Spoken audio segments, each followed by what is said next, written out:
हाँ जी class voice clear है जो भी ऑनलाइन है। एक बार कंफर्म करो वॉइस क्लियर है सभी को।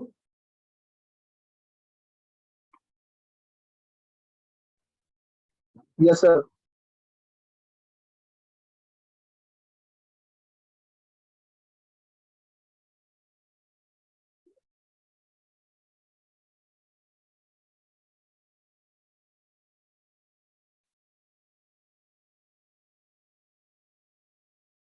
ओके तो जो भी ऑनलाइन है अभी तो चैट का आपको मिलेगा।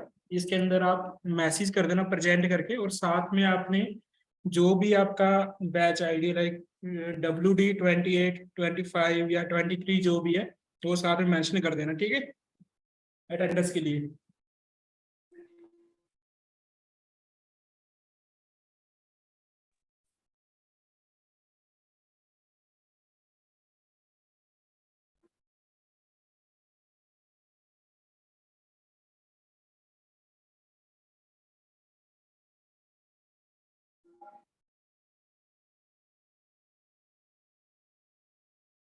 जिन्होंने रेडमी नाम से ज्वाइन किया हुआ है या ओप्पो के नाम से ज्वाइन किया हुआ है तो अटेंडेंस के टाइम नाम अपना लिख देना, साथ में मैसेज करोगे तो।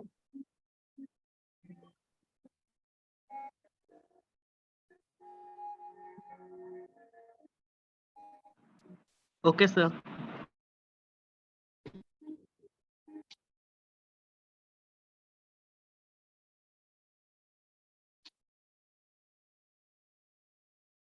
ओके कंटिन्यू करते हैं। सबसे पहले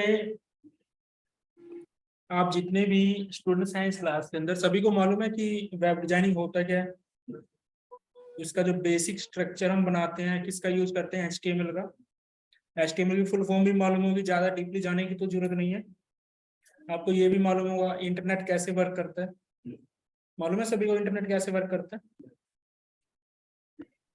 यस सर। ठीक है।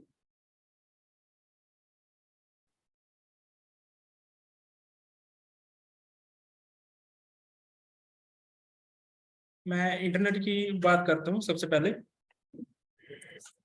आप कुछ भी डाउनलोड करते हो वो कैसे आता है आपके पास, वो कहाँ रखा हुआ है, आपको क्या लगता है? कहीं पर स्टोर है। वेब सर्वर पे सर।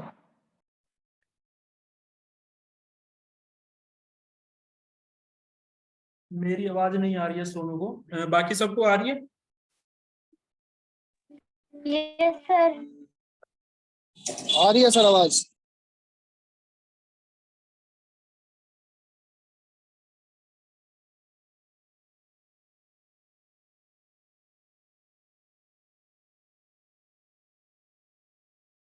अभी आ रही है आवाज सभी को? Yes sir. ओके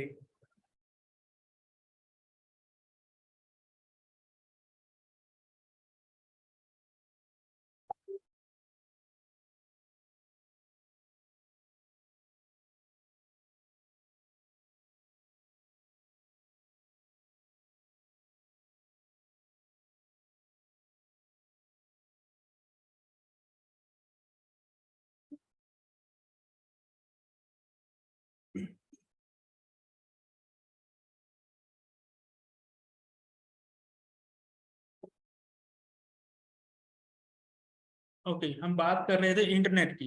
आप कुछ भी डेटा डाउनलोड करते हो, चाहे वो कोई PDF फाइल है, कोई इमेज है, कोई मूवी है, MP3 सॉन्ग है, कुछ भी डाउनलोड करते हो तो वो डेटा एक जगह पे रखा होता है जिसको आप सिंपली अगर बात करो एक स्टोरेज डिवाइस है, ठीक है। आप वो कनेक्टेड है हर तरह से। अब जो इंटरनेट आता है आपका कैसे आता है? थ्रू वायर्ड आता है वो आपका। वायर्स भी चाहिए होती है। फोन में वायर नहीं होती, बट यहाँ तक जो आपका जिसका आपने कनेक्शन लिया हो, जैसे कि अभी यहाँ पर ये वाईफाई रखा हुआ है तो यहाँ तक पहुंचा है, कैसे पहुंचा? वायर के थ्रू ही पहुंचेगा, ठीक है, या फिर सैटेलाइट के थ्रू। अब जो डेटा उन्होंने स्टोर करके रखा हुआ है, आपने हार्ड डिस्क देखी होगी, ठीक है। तो ऐसे बहुत बड़ी, या आप बोल सकते हैं कि एक बहुत बड़ा कंप्यूटर है जिसमें बहुत बड़ी हार्ड डिस्क है। आपने कभी सर्वर रूम देखा है? सर्वर रूम, ठीक है, उसमें लगी होती हैं बहुत सारी, या फिर आपने देखे होंगे सिक्योरिटी कैमराज होते हैं जो डेटा स्टोर करने के लिए हम हार्ड डिस्क यूज करते हैं या फिर ऑनलाइन अपलोड करते हैं। तो ऑनलाइन भी अपलोड कर रहे हैं तो कहीं ना कहीं किसी डिस्क में वो स्टोर हो रही है। तो अब एक्चुअल में जो हम बात करें, वो जो इंटरनेट आपका वो फ्री ऑफ कॉस्ट होता है। जो आप डेटा डाउनलोड करते हो, कुछ भी करते हो, फ्री ऑफ कॉस्ट होता है। अब जो चार्जेस लगते हैं वो क्या लगते हैं, उन्होंने जो सर्विस दी है हमें, लाइक अभी आप सर्च करोगे, मान लो आप कोई भी अभी आगे जाके अगर कभी आप डोमेन परचेज करते हो, डोमेन नेम समझते हो, या फिर होस्टिंग परचेज करते हो। डोमेन नेम का मतलब है जैसे कि कोई भी वेबसाइट ओपन करते हो ना, जैसे facebook.com, google.com, इसको हम बोलते हैं डोमेन नेम, ठीक, या हम इसको बोलते हैं यूआरएल, ठीक है। तो जब आप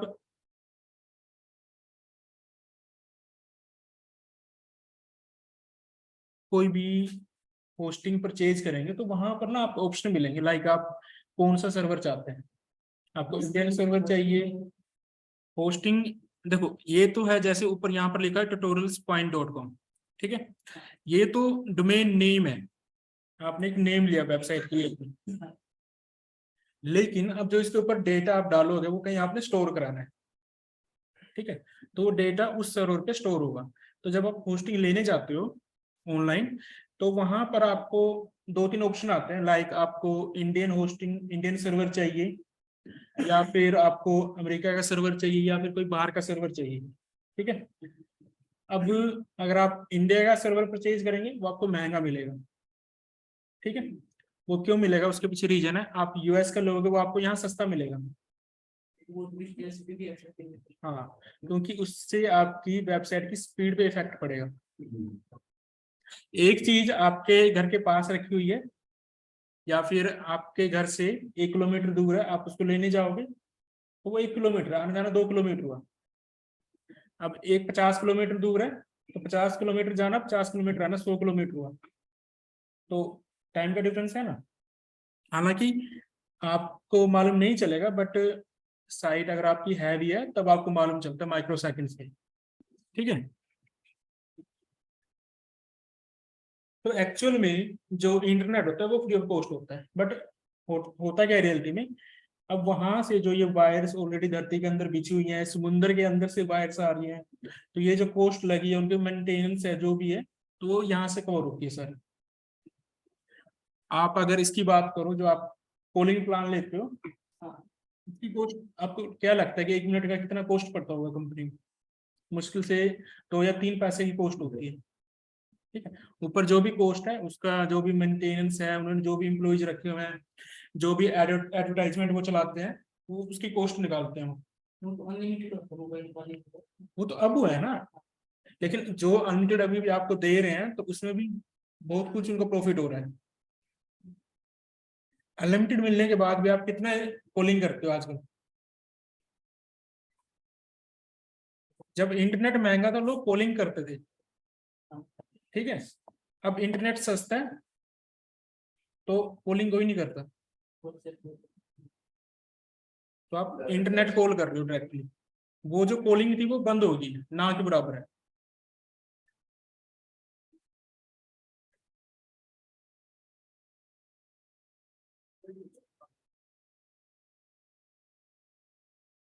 VPN वर्चुअल प्राइवेट नेटवर्क होता है आपका, तो इसमें डीपली तो नहीं जाएंगे हम, ठीक है।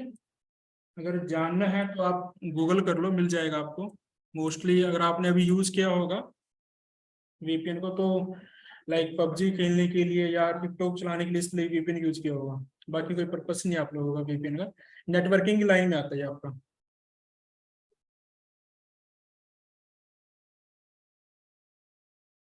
VPN बेसिकली क्या करता है कि मान लीजिए कुछ वेबसाइट्स या कुछ एप्लीकेशंस बैन है आपके इंडिया में, ठीक है, आप उनको चलाना चाहते हो, तो VPN क्या करेगा, वो एक आपकी लोकेशन चेंज करेगा। आप उसमें लोकेशन सिलेक्ट करोगे तो लोकेशन जो आपका सर्विस प्रोवाइडर है ना, तो उसको मालूम नहीं चलेगी लोकेशन कौन सी। और ऐसा नहीं है कि आपने उसको यूज कर लिया तो उनको नहीं पता लग जाता है, ठीक है। वो सब डेटा होता है उनके पास कि कहाँ से एक्सेस हो रहा है। आप ये कोई छोटी मोटी ऐप चलाते हो लाइक टिकटॉक हो गया या फिर पबजी हो गया, तो उसमें तो कोई इशू नहीं है। हाँ, इलीगल एक्टिविटीज आप करते हो, ठीक है, टेररिस्ट एक्टिविटीज आप करते हो, तब इशू आता है। वैसे कोई इशू नहीं है कि आप VPN यूज करो। तो सबसे पहले आपका जो HTML है वो क्या होता है, आपका हाइपर टेक्स्ट मार्कअप लैंग्वेज। तो अब इसका मीनिंग क्या है कि हाइपर टेक्स्ट होता क्या है? हाइपर टेक्स्ट से क्या समझते हो? वो तो टेक्स्ट हो गया, हाइपर का क्या मीनिंग समझते हो? तो यहाँ पर अगर हम सिंपली बात करें कि HTML जो है आपका जो पेज है, ठीक है, जैसे कि अभी मैं यहाँ पर कुछ भी ओपन करूं, ये ओपन हुआ, ये भी आपका एक HTML डॉक्यूमेंट है, ठीक है। या फिर अगर आप जब जावास्क्रिप्ट पढ़ते हो तो भी वो इसको डॉक्यूमेंट ही बोलता है, ठीक है। अब बेसिकली जो आपका ये मार्कअप लैंग्वेज है, मार्कअप लैंग्वेज का मतलब है कि आप टैग्स का यूज करते हो। जैसे आप वो मान लो पैराग्राफ लिखना है कोई, तो P टैग हम यूज करते हैं, ठीक है। P, देखो टैग क्या होता है, अभी एग्जांपल से बताऊंगा तो समझ आएगा, ठीक है। अभी जरा समझो, टैग होता है आपका, मान लो आपने कोई हेडिंग लिखनी है, ठीक है। हमारे पास 6 टाइप्स की हेडिंग होती है। तो किसी का फ़ॉन्ट साइज समझते हो? हाँ, मोबाइल यूज करते हो तो उसमें आता होगा फ़ॉन्ट का साइज इंक्रीज होता है, ठीक है। तो यहाँ पर 6 टाइप की हेडिंग होती है हमारे पास, H1, H2, H3, H4, H5, H6। जो H1 है वो सबसे बड़ी हेडिंग होती है, यानी कि उसका साइज, फ़ॉन्ट साइज सबसे ज्यादा है, H6 का सबसे स्मॉल है। तो जब आप H1 के अंदर, H1 आपने स्टार्ट किया, H1 आपने क्लोज किया, वो भी मैं बताऊंगा कैसे स्टार्ट होता है कैसे क्लोज होता है। उसके अंदर जो भी आप टेक्स्ट लिखोगे उसको वही फ़ॉन्ट साइज मिलेगा जो H1 के लिए प्री डिफाइंड है। तो अगर आप H6 के अंदर लिखोगे तो उसके लिए जो प्री डिफाइंड है सबसे स्मॉल हेडिंग साइज वो मिलेगा। आपने कुछ बड़ा पैराग्राफ लिखना है, ठीक है, तो उसके लिए P टैग है हमारे पास, ठीक है। तो अभी मैं बताऊंगा एग्जांपल से, तब समझ आएगा। अब बेसिकली ये जो हम मार्कअप्स लिखते हैं, मीन्स डिफरेंट टैग्स जो हम लिखते हैं, ठीक है, तो ये ब्राउजर को बताते हैं। जो टैग्स आपने लिखे हैं वो ब्राउजर को बताएगा कि ये जो कंटेंट है वो H1 के अंदर लिखा हुआ है, ये कंटेंट आपका पैराग्राफ के अंदर लिखा हुआ है, ये आपका एक लिंक है, ये आपकी एक इमेज है, वो ब्राउजर को बताएगा और वैसा स्ट्रक्चर आपको डिस्प्ले करके देगा जैसा बनाना चाहते हो, ठीक है।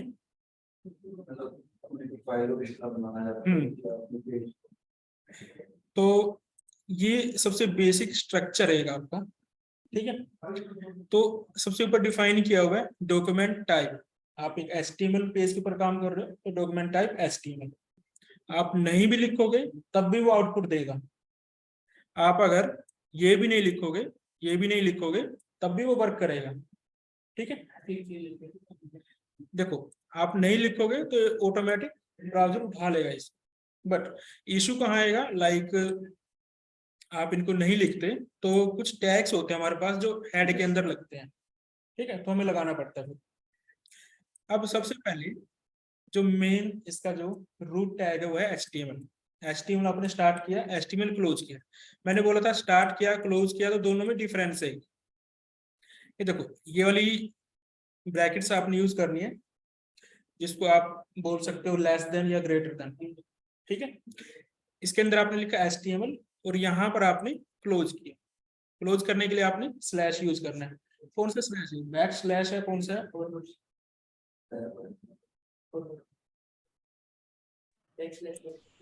स्लैश।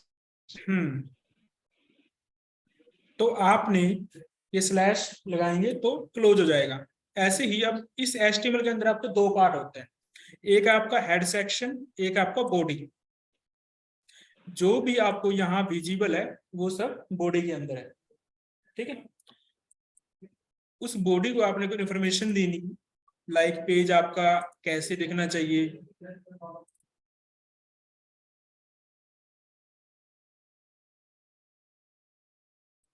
बॉडी को आपने इंफॉर्मेशन देनी है कि लाइक ये जो बैकग्राउंड कलर है ऐसा आना चाहिए, या फिर ये जो लिंक्स बने हुए इनका कलर ऐसा आना चाहिए। तो वो जो हम लिखते हैं CSS लिखते हैं वो, ठीक है। CSS मालूम है सभी को क्या होता है? Yes sir. Cascading style sheet होता है सर। जी हाँ, तो बेसिकली CSS क्या करता है, देखो जो HTML है वो तो एक स्ट्रक्चर बना के देगा। हाँ, जैसे आप जब घर बनाते हो एक ढांचा, या सिंपली बात करूं, आप एक आर्किटेक्चर के पास जाते हो,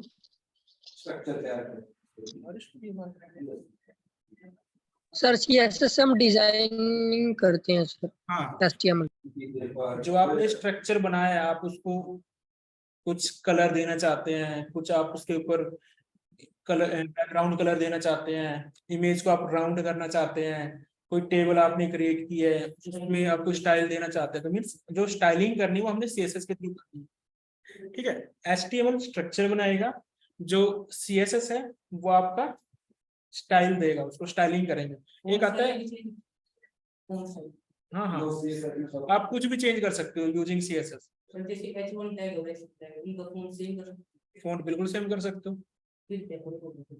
वो तो आपके ऊपर है ना कि आप क्या करना चाहते हो। जैसे वो लिखा हुआ स्पीड टेस्ट, वो छोटा सा लिखा हुआ है, उसके बाद जो बड़े बड़े लिखे हैं वो उसके CSS में ही हुआ है। आप CSS से कुछ भी कर सकते हो, वो आपकी मर्जी है। नहीं सर, फिर H1 और H2 टैग में क्या अंतर होगा अगर हम CSS से दोनों को एक से कर? देखो, अभी अगर मैं वापस आपको यहाँ पर दिखाऊं ऊपर की तरफ, ये देख रहे हो, ये एक तरह से हेडिंग है, ये सब हेडिंग है। ठीक है। तो आप कोई भी जब कंटेंट तैयार करते हो, तो मान लीजिए आप अपने जब आंसर बुक में जब आप लेके आते हो क्वेश्चन पेपर का आंसर, तो वहां आप कुछ जो सबसे मेन हेडिंग होती है उसको अलग से हाईलाइट करते हो, फिर पॉइंट्स बनाते हो। ठीक है। तो जो हेडिंग आप लिखते हो, सबसे मेन हेडिंग, आप उसको एक कैप्स में भी लिख सकते हो, कैपिटल लेटर्स में, या फिर स्मॉल में लिखना है, अपर केस में लिखना है, तो आप उसका फॉन्ट साइज ज्यादा भी रख सकते हो, आप उसको हाईलाइट भी करते हो अंडरलाइन करके। ठीक है। फिर उसके बाद जो सब पॉइंट्स होते हैं, ठीक है, आप उनको थोड़ा स्मॉल ले सकते हो, उसको आप अलग कलर से हाईलाइट करते हो, अंडरलाइन। बेसिकली डिमांड आप, क्या है हमारी वेबसाइट, हाँ, उसके अकॉर्डिंग आप कई बार ब्लैक पेन भी यूज करते हो, कई जगह पे रेड पेन भी यूज करते हो, जब डायग्राम बनाने की बारी आती है आप पेंसिल भी यूज करते हो। ठीक। तो ऐसे ही यहाँ पर हर चीज के लिए एक चीज डिफाइन है। ठीक है। बाकी CSS से आप उसको कैसे चेंज करना है वो आपके ऊपर है। वेबसाइट पे कोई डिफेक्ट होगा जैसे कि H1 टैग यूज हो गया, H2 करके डाला है, H3 करके, हाँ बिल्कुल पड़ेगा, वो पड़ता है SEO के केस में। ऐसे SEO क्या होता है आपका, जैसे कि आप गूगल के अंदर कुछ भी सर्च करते हो, ठीक है, तो ये वेबसाइट्स आ गई मेरे पास। ठीक है। SEO होता है आपका सर्च इंजन ऑप्टिमाइजेशन, कि आपने जो कंटेंट लिखा है, मान लो आप किसी न्यूज की वेबसाइट के ऊपर गए, ठीक है, जब आप कोई न्यूज खोलते हो तो उसमें बहुत कुछ होता है। एक न्यूज का टाइटल होता है, वो कब पोस्ट हुई, किसने पोस्ट की, टाइम भी होता है, डेट भी होता है, और उसका जो लिखने वाला था वो कौन था, और पोस्ट के बीच में लिंक्स भी लगे होते हैं दूसरी पोस्ट पढ़ने के लिए, ये भी पढ़ें या फिर रीड दिस आल्सो। इसके अलावा जो लिंक होते हैं वो 2 तरह के होते हैं, एक तो वो अपनी ही पोस्ट के देगा, मान लो मैंने अपनी वेबसाइट के ऊपर 5 पोस्ट लिखी है, एक पोस्ट के अंदर मैंने दूसरी पोस्ट का लिंक डाल दिया। एक होता है लिंक जो मैंने अपनी पोस्ट के लिए, वो है इंटरनल लिंक, एक होता है एक्सटर्नल लिंक। मैंने एक पोस्ट लिखी ऑन फेसबुक कि फेसबुक पर अकाउंट कैसे बनाए, वो मैंने पोस्ट अपनी वेबसाइट के ऊपर लिखी है। ठीक है। ब्लॉग ब्लॉग बोलते हैं जिसको, ब्लॉग पोस्ट। जैसे आपने वीलॉग सुना होगा, वीडियो लॉगिंग जो आजकल चल रहा है यूट्यूब पे, ऐसे ये ब्लॉग होता है। तो मैंने फेसबुक के ऊपर कुछ लिखा, तो मैं मान लीजिए फेसबुक पर अकाउंट कैसे बनाए ये लिखा, तो मैं लिंक भी दूंगा कि आप इस लिंक पे क्लिक करके जाओ, फेसबुक ओपन होगी, वहां जाके क्रिएट अकाउंट कर सकते हो। तो वो जो मैंने लिंक दिया वो एक्सटर्नल लिंक है। ठीक है। और अब ये जो मैंने पोस्ट लिखी स्मॉल सी, इसके अंदर अकॉर्डिंग टू SEO कुछ कंडीशंस होती हैं कि आपके जो कंटेंट आपने क्रिएट किया उसके अंदर एक हेडिंग भी होनी चाहिए H1, एक H2 भी होना चाहिए, एक इंटरनल लिंक भी होना चाहिए, एक एक्सटर्नल लिंक भी होना चाहिए, एक इमेज भी होनी चाहिए। ये सब कुछ होता है, आप कभी पोस्ट पढ़ोगे सब कुछ मिलेगा आपको। सर कई आर्टिकल होते हैं इमेज वगैरह होती है, तो वो चलते हैं, बट जो ज्यादातर रिक्वायर, अब जो इमेज हम लगाते हैं ना, उसका बेनिफिट क्या होता है? उसका बेनिफिट ये होता है, आपकी जो पोस्ट आपने लिखी है उसका जो टाइटल है, हम क्या करते हैं, इमेज के अंदर एक ऑप्शन आता है आपके पास ALT टेक्स्ट करके, ठीक है, ओल्ट आता है, ऑल्टरनेट टेक्स्ट करके, तो उसके अंदर वो डालते हैं, ठीक है। वो क्यों डालते हैं? वो होता है हमारा कीवर्ड। आप जब कुछ गूगल, ये जो मैंने लिखा ना स्पीड टेस्ट, ये मैंने सर्च किया, ठीक है, तो ये कीवर्ड है, आप क्या सर्च कर रहे हो, अगर आपको चेंज करोगे कीवर्ड के अकॉर्डिंग, तो हो सकता है कि जो ये लिस्ट आई है वेबसाइट की, वो भी चेंज हो जाए, ठीक है। तो ये तो आपका डिजिटल मार्केटिंग का काम है कि कैसे डीपली जाना है इसके अंदर, तो ज्यादा डीपली नहीं जाएंगे। अब सबसे पहले हम थे, देखो ये जो पेज बना हुआ है ना, HTML CSS का यूज करके बना हुआ है, कौन सी वेबसाइट है ये? Amazon.com। ये बनाया हुआ है, देखो, ठीक है। Amazon.in। उसका आप बोल सकते हो उसका क्लोन बनाया हुआ है, ठीक है, मिलता जुलता, ऐसे नहीं कि 100% सही होगा, बट मिलता जुलता, देखने में लग रहा है कि वैसे ही है, ठीक है। ये सिंपल HTML CSS है, इसमें कोई जावास्क्रिप्ट नहीं है, HTML CSS सिंपल, कोई भी इफेक्ट नहीं है, कुछ नहीं है, ठीक है। तो ऐसा हम इजीली बना पाएंगे। तो इसमें जावास्क्रिप्ट नहीं है, अभी कोई जावास्क्रिप्ट नहीं है इसके अंदर। जावास्क्रिप्ट लगाने को लगा सकते थे, मान लो आपका पेज लेंथ है, यहाँ पर आता है बैक टू टॉप, आप क्लिक करोगे ऊपर जाएगा, वो हम जावास्क्रिप्ट से करेंगे, ठीक है। अब यहाँ एक ही पिक्चर है, आप स्लाइडर लगाना चाहते हो, तो वो आप, अब तो ऐसा हो गया कि आप यूजिंग CSS से भी कर सकते हो, जावास्क्रिप्ट से भी कर सकते हो, दोनों से पॉसिबल है, ठीक है। तो ये जावास्क्रिप्ट में CSS का काम भी वो हो जाएगा, टाइम बचेगा।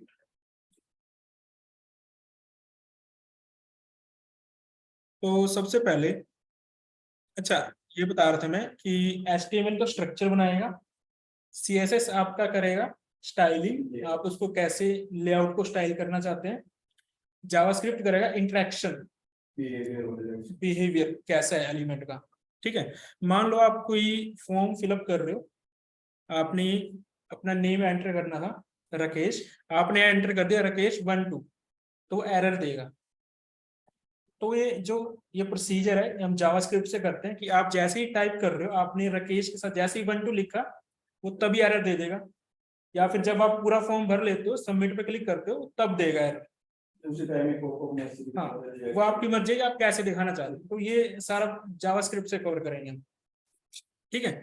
वैसे तो HTML के थ्रू भी हो जाता है, उसके अंदर भी आता है, बट हम HTML वाला प्रेफर नहीं करते, इससे अच्छा है कि जावास्क्रिप्ट का यूज करो, क्योंकि अगर आपको पॉपअप वगैरह दिखाना है तो वो जावास्क्रिप्ट से आएगा। Amazon की वेबसाइट ये HTML CSS का यूज करके बनाई है, साइट तो ओरिजिनल है Amazon.com की, ठीक है, ये हमने क्लोन किया है सिर्फ, इसके अंदर अभी कुछ ऐसे नहीं है कि वर्किंग होगी, सिर्फ डिजाइन है, लुक एंड फील है सिर्फ उसका। जो डाटा सेव हो रहा है वो भी जावास्क्रिप्ट के थ्रू रहेगा, या वो क्योंकि एक चीज हो रही है डेटाबेस, वो जावास्क्रिप्ट से भी यूज हो सकता है कि? हाँ, अब कुछ टाइम से, या आप मान लो तकरीबन 3-4 साल से, अब जावास्क्रिप्ट को आप ये नहीं बोल सकते वो क्लाइंट आपकी ब्राउजर साइड लैंग्वेज है, ठीक है, क्योंकि जो इसके आगे एडवांस आ गया आपके पास। अभी जो हम डिजाइन बनाते हैं, अगर मैं सिंपली इस डिजाइन की बात करूं, ठीक है, या आप यूजिंग रिएक्ट भी बना सकते हो, जो जावास्क्रिप्ट का फ्रेमवर्क है। अब रिएक्ट के बाद आपके आगे हैं जैसे कि Node.js, वो आपका यूज होता है एज ए बैकएंड, ठीक है। Node.js से ऊपर फिर आपके और भी आगे एंगुलर है, Vue है, काफी सारे हैं, और आजकल एक और एडवांस आ गया है Next.js करके, वो इनका भी एडवांस है, ठीक है। तो ये जो फ्रेमवर्क आते हैं एक के बाद एक, इसलिए आते हैं कि जो कोडिंग है वो आपकी कम होती जाती है, स्पीड बढ़ती जाएगी, कोडिंग कम होती जाएगी। अभी जो चल रहा है आपका AI के केस में बात करें, पाइथन चल गया अभी आपके टॉप के ऊपर, लेकिन AI से भी 35,000 गुना फास्ट, 35,000 गुना फास्ट एक और लैंग्वेज आ गया, I think mojo, 35,000 Guna fast है पाइथन से। अब मोजो वही सीख सकता है जिसको पाइथन आती है, ठीक है। अब अगर आपको एंड्रॉइड सीखनी है तो आपको जावा आनी चाहिए, विदाउट जावा आप एंड्रॉइड नहीं सीख सकते, ठीक है। तो ऐसे ही अगर आपको फुल स्टैक करना है, फुल स्टैक का मतलब होता है कि आप डिजाइन भी बनाते हो, उसकी बैकएंड का भी काम करते हो, कोडिंग। डेटाबेस सब्जेक्ट पढ़ा हुआ है ना सभी ने, डीबीएमएस। उसके अंदर आप टेबल्स क्रिएट करते हो, डेटा स्टोर करते हो, ठीक है। वो स्टोर कराने के लिए मैं इसको यहाँ काफी सारे डेटाबेस हमारे पास। एक है आपके पास जो सबसे हैवी डेटाबेस अब तक है, वो एसक्यूएल है, ये आपका माइक्रोसॉफ्ट का, ठीक है। वो बहुत हैवी है वो, बट सिक्योर भी बहुत ज्यादा है वो, खुद ही हैंडल करते हैं वो सारा का सारा। इनके वर्जन्स आते हैं हर बार नए नए। जो माइस्क्यूएल है इसमें अपडेट आते हैं, बट उसका मुकाबला नहीं कर सकता वो, उसका छोटा सा पार्ट है ये। ऐसे आपके मोंगो डीबी है, हाँ नो सीक्वल है, प्री करके भी है, पोस्ट करके है, कुछ बहुत सारे हैं डेटाबेस। बट जो मेथड होता है ना, इंसर्ट, अपडेट, डिलीट, या फिर आपने ज्वाइन सुना होगा, ज्वाइन, हाँ 2 टेबल को ज्वाइन करना। जो क्वेरी है वो सेम ही रहती है सबके अंदर, क्वेरी सबके अंदर सेम रहेगी।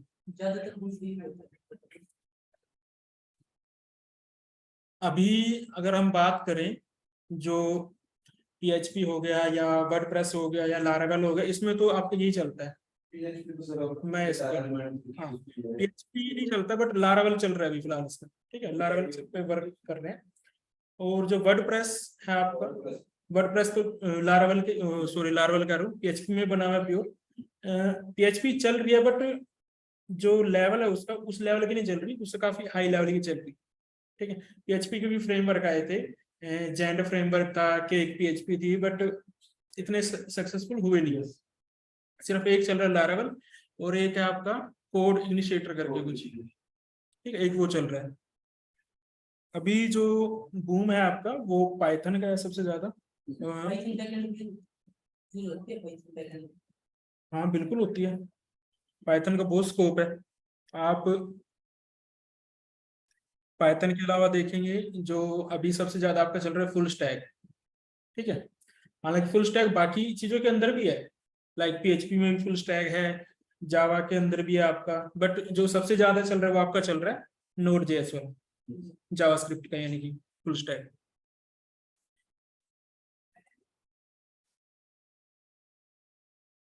तो अभी जो हम जितना भी कोड करेंगे वो कैसे करेंगे हम, तो मैं बता देता हूँ किसके अंदर काम करेंगे। मैं जो काम कर रहा हूँ वो कर रहा हूँ VS कोड के अंदर। ये आपका एडिटर है जिसके अंदर आप कोड लिखते हो। अभी तक आपने पहले कभी लिखा है HTML का कुछ? Yes sir. किया है ना, VS code, visual studio, yes sir. Notepad plus plus में करते सर। ठीक है। नोटपैड प्लस प्लस में करते हो या फिर सिंपल नोटपैड में भी कर सकते हैं, ठीक है। बट अभी जो सबसे ज्यादा चल रहा है वो आपका VS कोड चल रहा है। हाँ, एक्सटेंशंस काफी सारी हैं इसके अंदर, तो आपने सिंपली सर्च करना है VS कोड,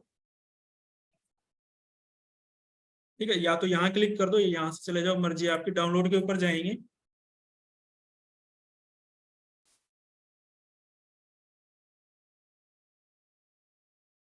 जितने भी आप ऑनलाइन हो सभी ने मैसेज कर दिया अटेंडेंस के लिए चैट बॉक्स के अंदर। कोई ऐसा तो नहीं इसने नहीं किया, क्योंकि मेरे पास यहाँ कम मैसेज हैं, कुछ ही बच्चों के हैं, 4 या 5। क्या क्या लिखना है सर वहाँ पे? सिर्फ आपने लिखना है, लाइक आप WD8 जो आपका व्हाट्सएप ग्रुप का नंबर है ना, WD28, वो लिख के सेंड कर दो। अगर आप किसी पुराने ग्रुप के हो तो उसका नंबर डालना आप, लाइक 23 के हैं या 25 के, क्योंकि मैंने यहाँ से स्क्रीनशॉट तो ले लिया आपके नेम के, बट मुझे ये मालूम कि जो डबल डबल नेम है वो दोनों में भी हो सकते हैं। सर मैसेज टू एवरीवन कर दो एक बार आप। ओके,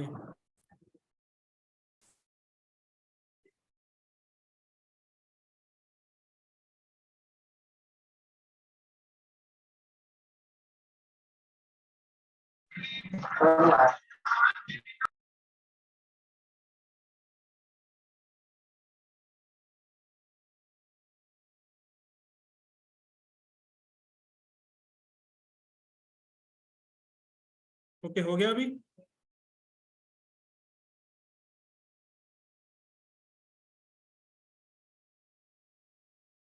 ठीक है, अभी मैंने एवरीवन कर दिया, तो मालूम चल जाएगा क्या मैसेज करना आपको। तो विंडोज है तो आपने ये यूज करना है, मैक है तो ये यूज करना है। बाकी अगर आप उबंटू या फिर कुछ ऐसा अगर यूज कर रहे हैं तो रेयर केस होगा आप यूज कर रहे होंगे। ठीक है, विंडोज या मैक, तो आपने सिंपली इसके ऊपर क्लिक करना है, इंस्टॉल हो जाएगा। कुछ नहीं करना आपने, सिर्फ एक चीज का ध्यान रखना है, जब आप इंस्टॉल करोगे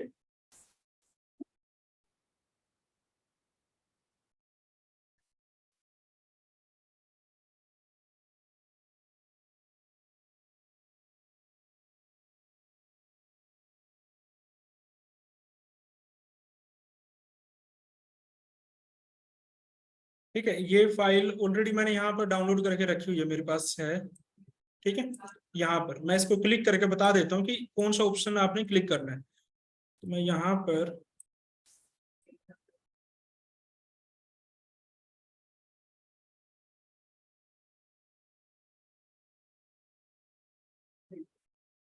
ठीक है, ये फाइल है, इसको जब आप क्लिक करेंगे, ठीक है, मेरा ऑलरेडी इंस्टॉल है तो मैं दोबारा ओके कर देता हूँ, कोई इशू नहीं है। Okay, close. सर हम नोटपैड प्लस प्लस में कर सकते हैं ना इसे? हाँ, उसमें कर सकते हो, बट इसमें आपको ज्यादा बेनिफिट मिलेगा। हाँ, अगर आप स्टार्टिंग फेज में करना चाहते हैं कर सकते हैं, कोई इशू नहीं है। कि आपको अगर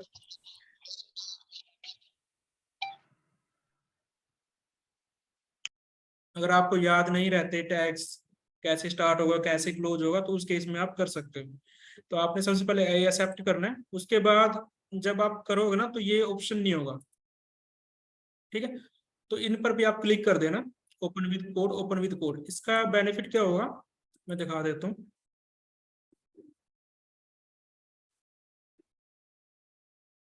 मान लीजिए मेरे पास एक फोल्डर है जैसे कि ये, ठीक है, इस पर मैं जब राइट क्लिक करूंगा तो ओपन विद कोड में डायरेक्टली कर सकता हूँ। ठीक है, अदरवाइज आपको बार बार VS कोड में जाना पड़ेगा और वहां से फोल्डर सेलेक्ट करना पड़ेगा बार बार। ठीक है, तो जितने भी ऑप्शन आएगा आप टिक कर देना, कोई इशू नहीं है, कई ऑप्शन आ जाएगा आपके पास। 2% की एक ऑप्शन की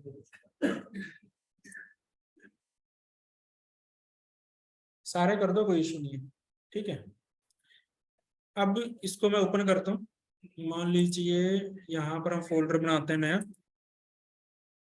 WD28। ठीक है, उसको इंस्टॉल कर दिया, बंद कर दिया, उसके बाद इसके ऊपर राइट क्लिक करेंगे, ओपन विद कोड।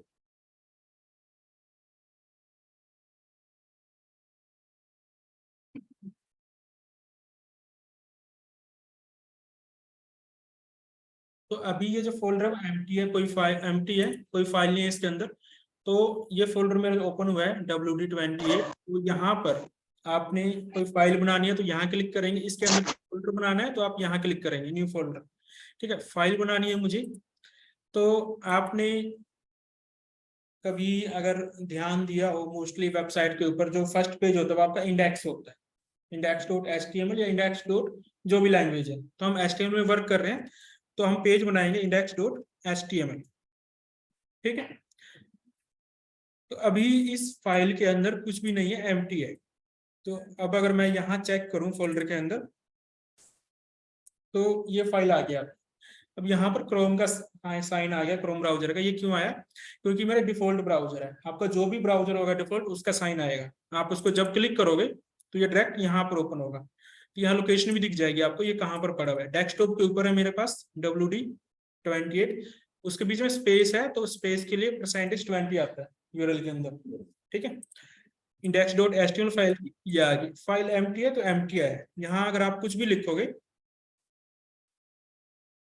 मैंने लिखा हेलो, देखो मैंने सेव नहीं किया, Ctrl+S नहीं किया, ऑटोमेटिक सेव हो रहा है मेरा। मैं बताऊंगा कैसे होता है। तो इसको रिफ्रेश किया तो यहाँ आया। ठीक है, एक तो ये है कि मैंने फोल्डर में जाके फाइल को क्लिक किया, ओपन किया। ठीक है, एक ऑप्शन आपने करना है, यहाँ से आपने क्लिक करना है और यहाँ पर आपको दिखेगा। ओके, मैं यहाँ पर करता हूँ ओपन विद लाइव सर्वर। ये भी बताऊंगा एक्सटेंशन कैसे यूज करनी है। इसके ऊपर क्लिक किया, तो ये ऑटोमेटिक यहाँ ओपन हुआ, देखो ये चेंज हो गया, ठीक है। तो अभी इसके अंदर कुछ चेंज करते हैं, जैसे कि हेलो हेलो। अब ये रिफ्रेश नहीं हुआ, हालांकि लाइव सर्वर मेरा ऑन है, बट रिफ्रेश नहीं हुआ। क्यों नहीं हुआ? क्योंकि अब एक शॉर्टकट ये है आपके पास, इसको हम बोलते हैं एमिट। मीन्स इसको जब मैं एंटर करूंगा तो बेसिक स्ट्रक्चर जो होता है वो आ जाता है आपके पास।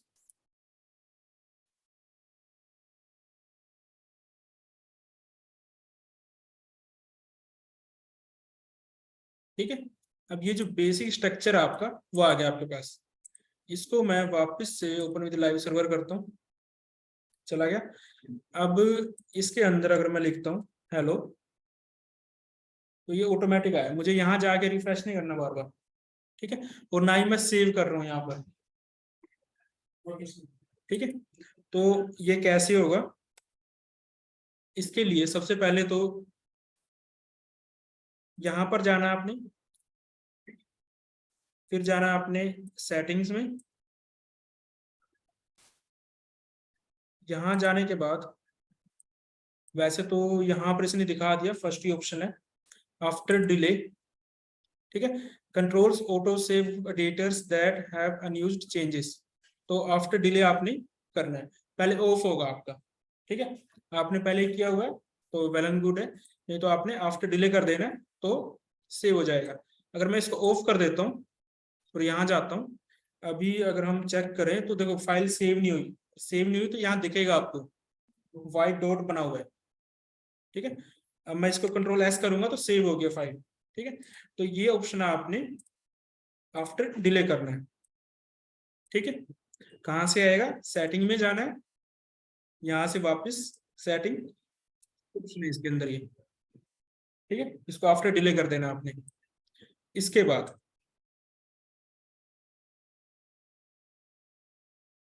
यहाँ पर जाना है, ठीक है। यहाँ पर ये है एक्सटेंशन, इसको क्लिक करना है। तो यहाँ पर आपने सर्च करना है लाइव सर्वर, तो ये वाला आएगा आपके पास, ठीक है।